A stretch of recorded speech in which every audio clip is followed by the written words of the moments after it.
The sidewalk still held the morning chill, and the manila envelope in my hand felt heavier with every step.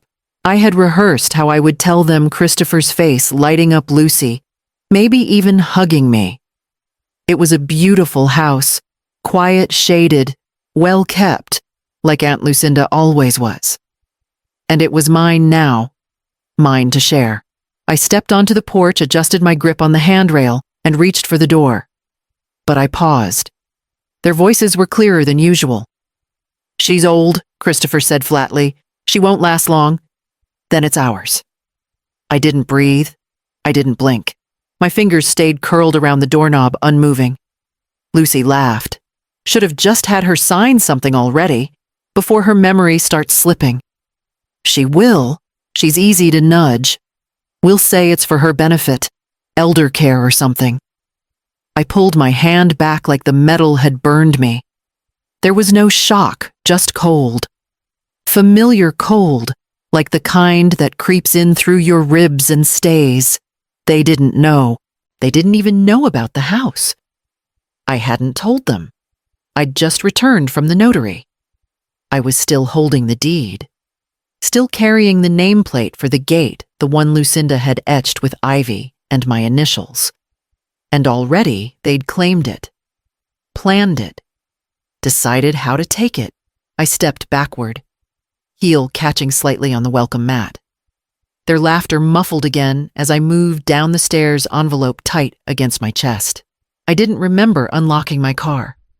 I didn't remember closing the door, but I remember sitting there, breath fogging the windshield, wondering what part of me had gone quiet enough for them to believe I wouldn't notice. I didn't go inside. I drove past the grocery store, past the post office, and straight to the old gravel lot outside Lucinda's property. The gate was rusted.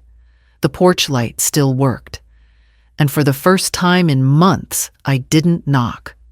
I used my own key. The door creaked like always when I returned later that evening.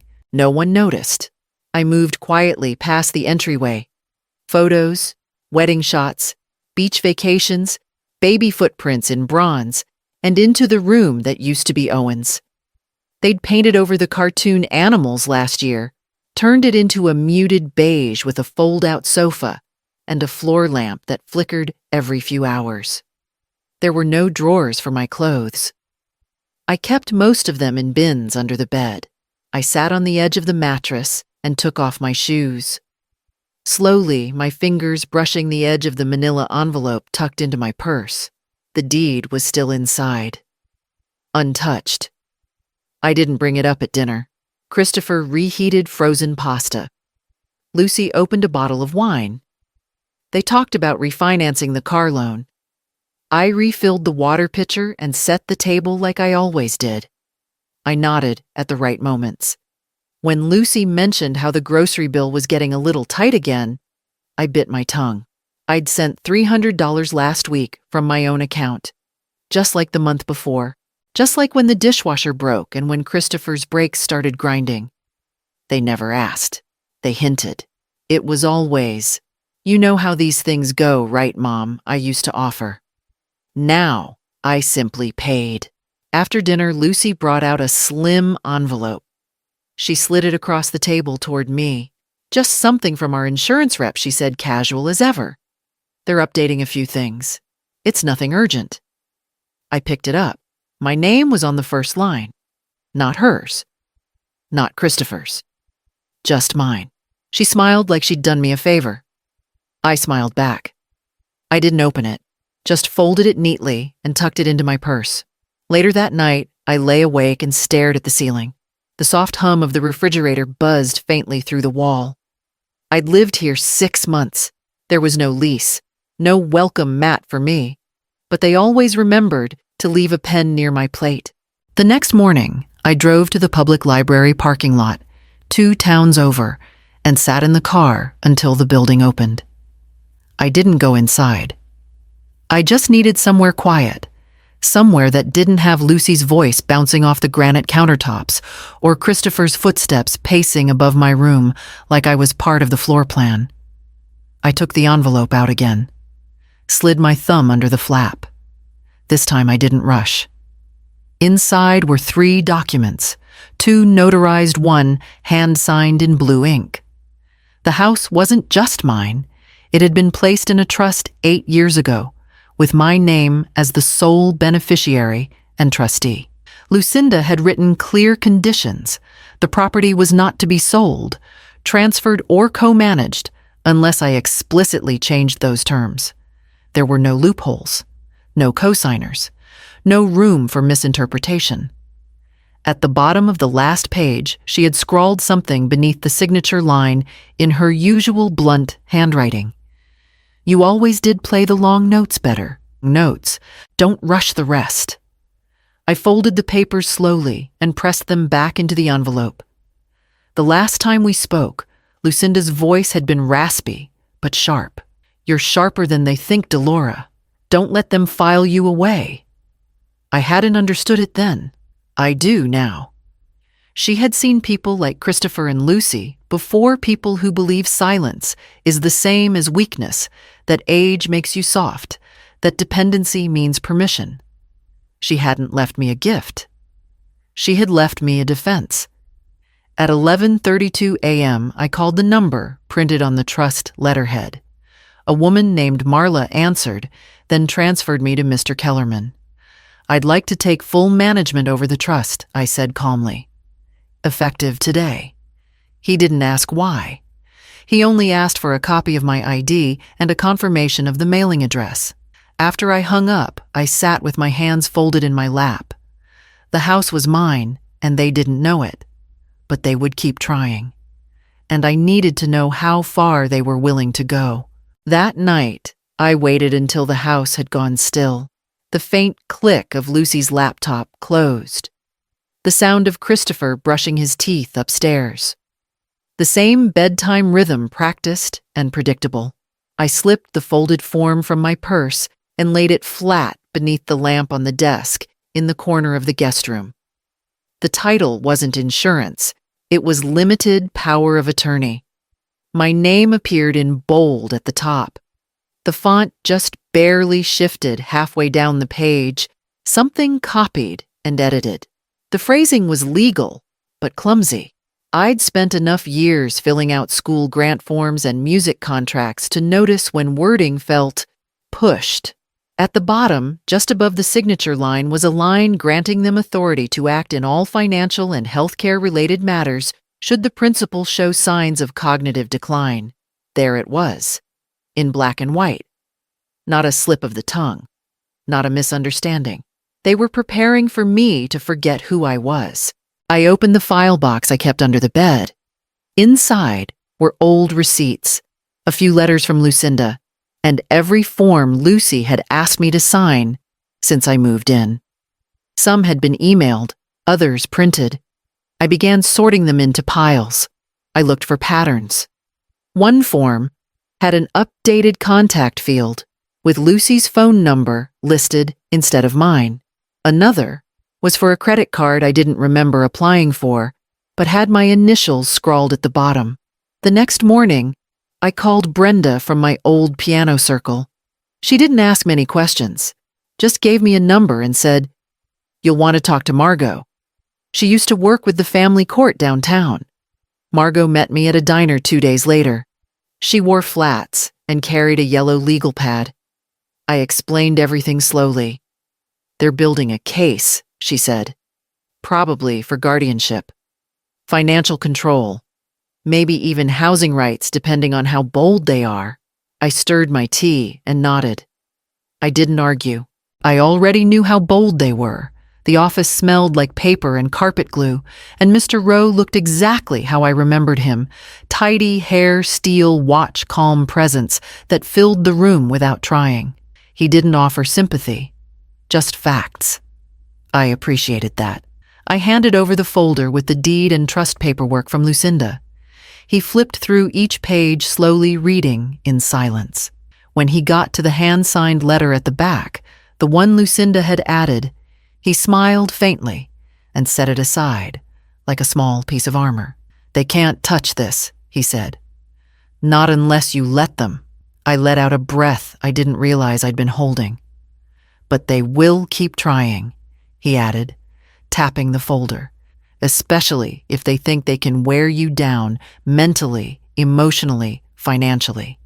This isn't unusual. He didn't mean it cruelly, just clearly. That was enough. He took notes as I explained the forms Lucy had slipped across the table, the mail that had started coming addressed to care of my son, the slowly increasing isolation, less privacy, fewer phone calls, more decisions made in my name without my voice. It's pre-guardianship manipulation, he said. They're framing you as dependent, so that when they file, it looks like help, not theft. I nodded once. No tears, no outrage, just confirmation. We worked for the next hour. I updated my living will, removing Christopher from any role as a decision maker. I designated my trustee, Mrs. Keller, from the Neighborhood Watch in Chestnut Hill. She'd only known me for a few weeks, but had shown more kindness in a grocery aisle than my family had in months. Mr. Rowe transferred my checking and savings to a new private account and scheduled a follow-up to draft a protective declaration should anything be challenged later. I signed the last page with a steady hand. No hesitation. No noise. When I left the office, the air felt thinner. I left before the coffee finished brewing. Christopher and Lucy had a standing brunch reservation, 2 towns over bottomless mimosas eggs with names I couldn't pronounce. It gave me exactly 1 hour and 40 minutes. My bags had been packed for 2 days, hidden under the guest bed and zipped tight. Just clothes, documents, medicine, and a few old photos that hadn't been packed away by someone else's hand. I didn't leave a note. I didn't owe one. The cab dropped me off on the edge of Chestnut Hill. The driver didn't ask questions. The house looked smaller than I remembered, more weathered around the edges, but no less mine. I stood under the porch light, key in hand, waiting for the locksmith. He arrived 5 minutes early. "You just moving in?" he asked. I nodded. Something like that. By noon, the locks were changed. Front, back, and side door. He handed me a set of silver keys, clean unmarked, and gave me a receipt with a smile. I paid in cash. No trace. The house had a soft hush to it. The wallpaper in the front room peeled a little at the corners, and the kitchen cabinets stuck when I opened them. The ceiling fan clicked gently on its lowest setting. I didn't mind any of it. Here, no one checked what I was doing. No one asked if I'd taken my pills or tried to guess how much money I had left. No one called me forgetful for misplacing a grocery list. I unpacked slowly, folded every item into drawers I'd wiped down myself. The evening light crept through the windows as I brewed a fresh pot of tea. The house didn't ask anything of me. Around dusk, I called the bank. I confirmed my identity, asked to review joint accounts, and formally removed myself from the loan Christopher had added me to last winter. The woman on the other end said, "We'll notify the cosigner." I said, "That won't be necessary." Then I hung up, stepped outside, and sat on the porch until the sky turned dark and quiet. He knocked like someone late for a meeting, not like a son visiting his mother. 3 sharp raps, a pause, then another. I watched from the hallway for a moment before opening the door. Christopher stood on the porch in a jacket too thin for the wind face, tight with practiced concern. Behind him, Lucy sat in the car, arms folded, sunglasses on, through the clouds hung low. "You should have told us," he said. "We were worried." I stepped back just enough to let him in, but not enough to invite him. He walked past me anyway, glancing at the entryway, at the walls, at the furniture I hadn't finished dusting yet. He turned to me, then finally meeting my eyes. "We just want to know what's going on." "You disappeared. That's not like you." I walked to the kitchen, set the kettle on, and waited. "What did you do with the house?" he asked, like it had once belonged to him. "The one from Aunt Lucinda. Is this it?" I didn't answer right away. I pulled 2 mugs from the cabinet. His eyes followed me, not the steam rising from the stove. "You assumed something that was never yours," I said. He didn't flinch, but his mouth tightened. "You're being paranoid." Lucy said I know what Lucy said. I poured the tea. set one cup on the table, slid it gently across. He didn't sit. He didn't touch it. "You're still welcome to visit," I said. "But not to claim." We stood in silence. The kettle ticked as it cooled. I didn't fill the silence for him. He turned toward the door, jaw clenched, and walked out without saying goodbye. Lucy didn't look up when he got in the car. I watched them drive away, the tail lights blinking once before vanishing down the narrow road. The tea sat untouched on the table. I poured it down the sink, rinsed the mug, and wiped the counter clean. The call came just after lunch. I didn't recognize the number, but I answered anyway.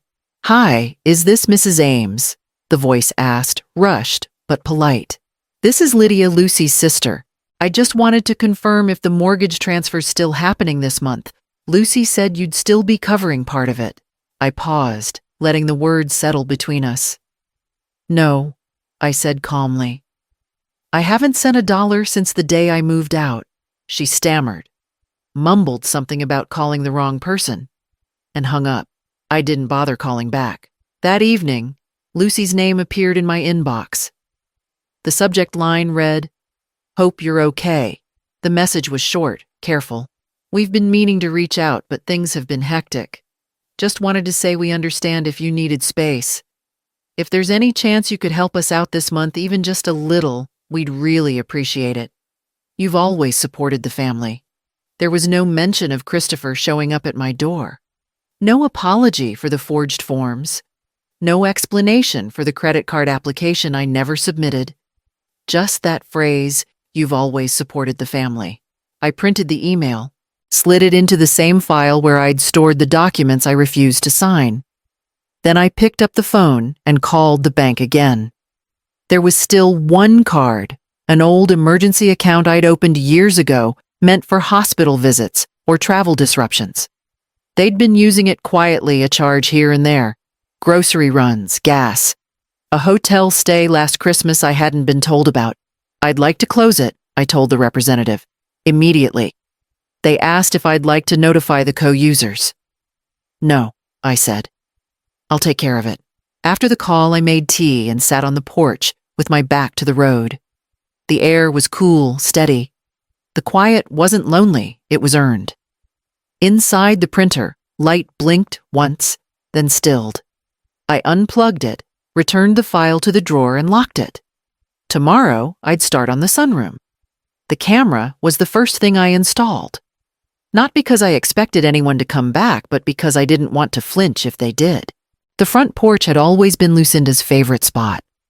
Now, it was mine. I painted the entryway a soft cream and replaced the cracked tile with something plain but clean. On the third day, I planted lavender just beneath the windowsill. The scent stayed on my hands for hours. I didn't rush any of it. The house didn't demand it. Each drawer I organized, each hinge I oiled, felt like a sentence in a language I'd forgotten how to speak. Ownership without apology. One afternoon, a knock at the door surprised me. Not urgent, just gentle. I opened it to find a woman holding a pie tin and a smile. "Ms. Ames," she asked.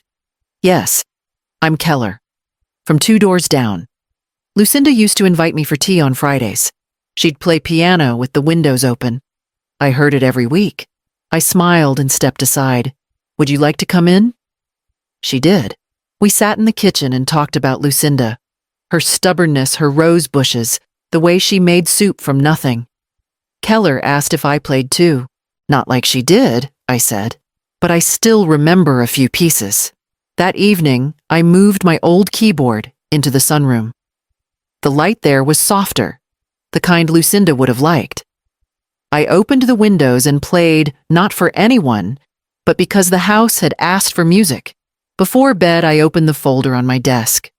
My will sat on top, neatly signed, witnessed and dated. Everything was in my name. The trust intact. The account separate. No one could speak for me without my permission. I closed the folder, turned off the light, and walked through the house one last time. Each room was quiet settled. Mine. The next morning, I poured coffee and stood by the window watching the mail truck pull up. Among the envelopes was one I hadn't expected. The envelope was light handwritten. I opened it at the table with my morning coffee, careful not to tear the card inside.